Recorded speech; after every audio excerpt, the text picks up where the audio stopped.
Ya pemirsa, konflik berdarah masih terus terjadi di jalur Gaza. Israel masih melancarkan serangan ke wilayah tersebut untuk menumpas kelompok Hamas yang telah menyerang wilayah selatan negeri Yahudi itu sejak 7 Oktober lalu. Artinya sudah 2 bulan lebih bahkan serangan ke Gaza berlangsung. Saya akan coba tarik ulang lagi ke belakang apa saja pemicunya dan melihat juga ke depannya dampak dari perang ini jika tidak terlihat ujungnya. Dalam rapor perang Gaza di penghujung tahun 2023. Kita masuk ke slide pertama. Kilas balik sedikit, pada tanggal 7 Oktober 2023, kelompok militan Palestina yang dipimpin oleh Hamas melancarkan invasi dan serangan besar-besaran terhadap Israel dari jalur Gaza. Mereka menerobos tembok pembatas Gaza Israel dan memaksa masuk melalui penyeberangan perbatasan Gaza ke pemukiman terdekat di instalasi militer Israel. Hamas menamainya sebagai Operasi Banjir Al-Aqsa. Operasi yang diluncurkan Israel sebagai aksi balasan dinamai sebagai Operasi Pedang Besi. 2 bulan lebih sudah berlalu, kini korban jiwa akibat konflik terus melonjak. Korban jiwa sipil akibat serangan Israel di Gaza, Palestina mencapai 20.915 orang. Ini berdasarkan informasi yang saya terima paling terakhir ya, dengan korban luka menembus 54.918 orang terluka. Sementara revisi jumlah korban tewas akibat serangan Hamas terhadap Israel hanya mencapai 1.139 orang.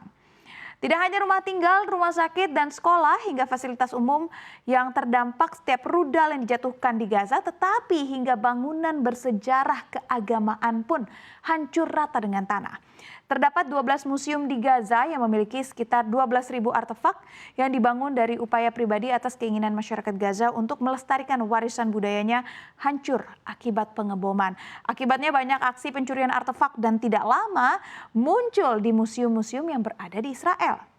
Salah satunya adalah Museum Han Yunis dan Museum Akkad. Lalu juga ada Masjid Al-Said Hashim yang dibangun di atas makam kakek Nabi Muhammad SAW, Hashim bin Abdul Manaf. Masjid itu hancur dalam Perang Dunia I pada tahun 1917 dan dibangun kembali. Akan tetapi pemboman yang dilakukan terus-menerus di sekitarnya menyebabkan beberapa dindingnya akhirnya retak.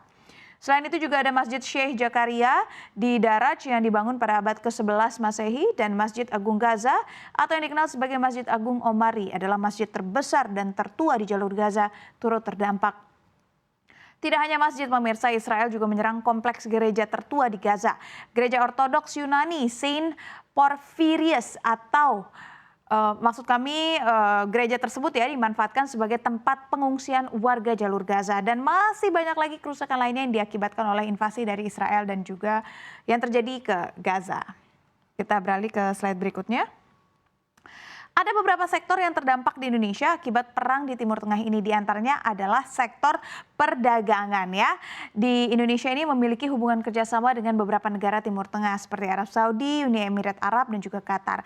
Nah, dengan pecahnya perang di Timur Tengah tentunya akan membawa dampak terutama ke jalur perdagangan yang dapat menyebabkan turunnya permintaan terhadap barang dan jasa yang diekspor Indonesia. Timur Tengah sendiri merupakan pasar penting bagi komoditas ekspor Indonesia seperti minyak sawit, batu bara, produk pertanian, serta produk lainnya. Lalu yang kedua dampaknya adalah investasi. Dampak perang Israel dan Palestina terhadap investasi di Indonesia dapat bersifat dua arah. Di satu sisi, ketidakstabilan geopolitik di Timur Tengah dapat menyebabkan penurunan investasi asing di Indonesia karena investor cenderung akan menghindari pasar yang dianggap beresiko tinggi. Terlebih Indonesia merupakan negara yang mensupport Palestina.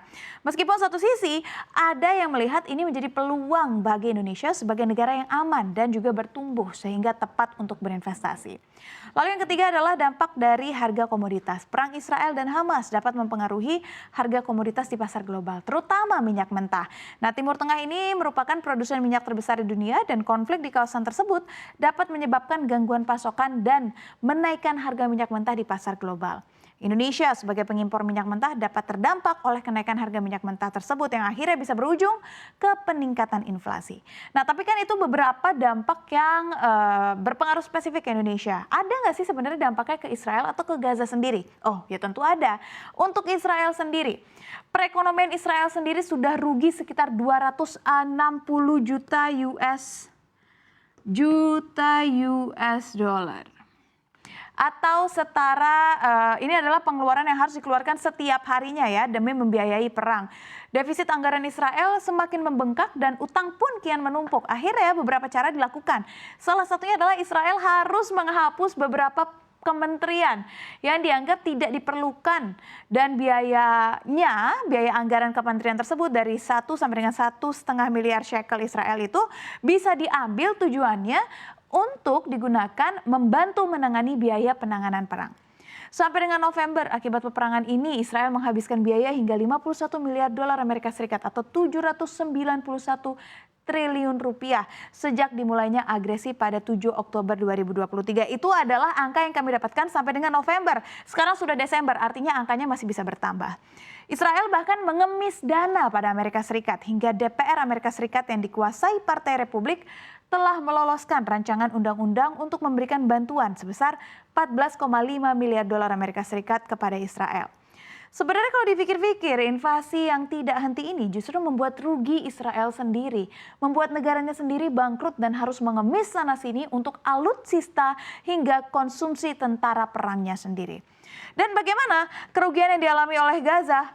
Tentu tidak terhitung nominalnya. Invasi yang terus terjadi bukan hanya baru berlangsung sejak 7 Oktober lalu, tetapi sudah sejak ratusan tahun lalu. Kerugian di Gaza tidak hanya lagi bisa dilihat dari materi. Kita masuk ke slide berikutnya. Nah, salah satu aksi solidaritas yang dilakukan warga seluruh dunia selain melakukan aksi unjuk rasa, masyarakat juga bersatu untuk melakukan aksi boikot. Seperti di Indonesia, produk mulai dari consumer goods hingga restoran cepat saji hingga brand fashion besar menjadi sasaran. Namun di Indonesia ada kekhawatiran.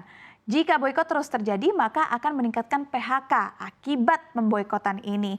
Hingga Kadin sendiri meminta pemerintah untuk turun tangan terkait aksi pemboikotan ini. Nah, bagaimana nih kalau misalkan berbicara aksi pemboikotan di negara lain? Apakah sebenarnya ada pemboikotan yang dijalankan di negara Israel itu sendiri? Ini dia fakta menarik yang perlu Anda ketahui pemirsa. Secara global, aksi boikot ini dikenal juga sebagai gerakan boikot, divestasi, dan sanksi atau yang dikenal dengan BDS. Boikot, divestasi, dan juga sanksi. Pertama kali ini diluncurkan pada Juli 2005 oleh 170 kelompok akar rumput dan pendukung kemerdekaan Palestina. Dari kelompok itu ada tokoh sentral yang menurut The Guardian adalah pendiri dari BDS ini, yakni adalah Omar Barghouti. Ia adalah seorang pria kelahiran Qatar di tahun 1964 yang kemudian menjadi warga negara Palestina yang bermukim di Israel sejak tahun 1994. Keputusan menjadi penduduk Israel diambilnya karena memang Omar ini menikah dengan perempuan keturunan Israel Arab pada tahun 1993. Namun meski sudah secara sah menetap dan memiliki KTP Israel yang menjadi legalitas penduduk Israel, bukan berarti suara lantang maksud saya ya dari Omar untuk mengatasi situasi di Palestina meredup.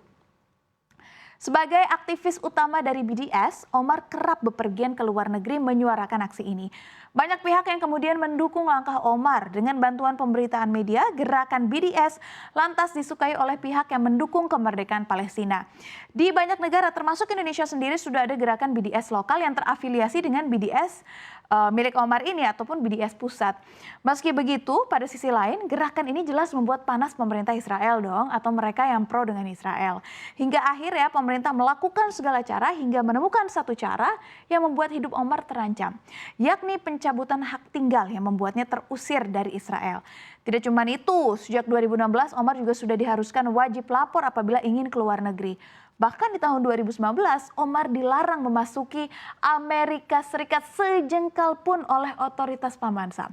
Jadi intinya gerakan boikot Israel ini datang dari warganya sendiri, bukan ujuk-ujuk setiap negara membuat aksi baru. Ini adalah bentuk kegelisahan warga Israel sendiri terhadap pemerintahannya yang tidak mau mengambil langkah perdamaian dan hingga kini berujung ke genosida di Gaza. Tidak berhenti di sini pemirsa, perang meluas ke beragam wilayah baru, diantaranya adalah satu, masih di kawasan Gaza. Ini juru bicara militer Israel Daniel Hagari mengatakan pasukannya memperluas operasi di wilayah Khan Younis di Gaza Selatan. Lalu yang kedua, ada aksi Amerika Serikat yang menembak drone Houthi. Komando Pusat Amerika Serikat mengatakan militer Amerika Serikat telah mematikan 12 drone serang satu arah, 3 rudal balistik anti kapal dan juga 2 rudal jelajah serangan darat yang ditembakkan oleh Houthi selama 10 jam.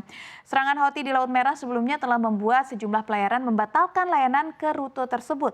Jumlah kapal yang melewati selat Bab al-Mandab di laut tersebut telah berkurang hampir 35%. Puluhan kapal pengapalan terdampar di lokasi tersebut selama 6 hari, di mana banyak dari mereka tidak tahu kapan mereka akan mendapatkan izin untuk berangkat. Sebelumnya sendiri, Houthi memang mengancam menyerang semua kapal yang menuju Israel. Ini sebagai bentuk perlawanan pada serangan Israel ke Gaza, Palestina. Lalu selanjutnya Israel juga mengancam akan ada perang nih dengan Lebanon. Israel tengah mempersiapkan diri untuk perang baru tersebut. Hal ini membuat Amerika Serikat sendiri was-was. Ini terkait hubungan Israel dengan tetangganya di utara Lebanon yang terus-menerus memanas. Konfrontasi terus terjadi antara negeri Yahudi itu dengan milisi penguasa Lebanon Hizbullah pasca serangan Israel ke Gaza, Palestina. Anggota Kabinet Perang Israel Benny Gantz mengatakan keadaan di utara itu sangatlah menegangkan. Menurutnya tidak ada lagi nih ruang untuk diplomasi dalam menstabilkan situasi. Anggota Kabinet Perang Israel Benny Gantz juga mengatakan keadaan di utara sangatlah menegangkan sehingga tidak ada ruang lagi untuk melakukan diplomasi seperti yang saya sampaikan tadi ya. Lalu yang keempat adalah sebelum adanya rencana perseteruan Israel dengan Lebanon, Israel juga meningkat perseteruannya dengan Iran setelah pembunuhan seorang penasehat senior di Korps Garda Revolusi Iran yaitu Sayyad Razi Mousavi. Ia tewas dalam serangan Israel di luar ibu kota Suriah, Damaskus pada hari Senin. Iran sendiri mengancam akan melakukan pembalasan terhadap Israel dan narasi ini juga sebenarnya sudah digelontorkan oleh Presiden Iran Ebrahim Raisi. Iran mengancam akan melakukan pembalasan terhadap Israel. Narasi ini seperti tadi sudah disampaikan juga oleh Presiden Iran ya. Dan kita masuk lagi ke slide berikutnya. Ya. Sebenarnya sampai dengan saat ini Hamas diyakini masih tidak terkalahkan oleh Israel. Kelompok itu diyakini masih bisa menyusun kembali kemampuan militernya meskipun menderita kerugian militer. Sejauh ini dalam perang melawan Israel, akibatnya para pejabat Israel mengatakan mereka sendiri perlu melakukan perang berkepanjangan untuk mencapai tujuan mereka menghancurkan kelompok bersenjata Palestina tersebut. Hal ini dikatakan lembaga pemikir yang berbasis di Amerika Serikat, Institute for the Study of War dan Critical Threats Project, ungkapnya dalam laporan terbaru mereka. Apapun upaya yang dilakukan oleh Israel kini bukan lagi seperti upaya balas dendam, tetapi upaya penghapusan umat manusia. Tentunya kita berharap peperangan ini bisa usai dan kedamaian bisa kembali tercipta di Palestina. Cita-cita anak bangsa Palestina bisa kembali bangkit dan tidak ada lagi kejahatan umat manusia terjadi ke depannya.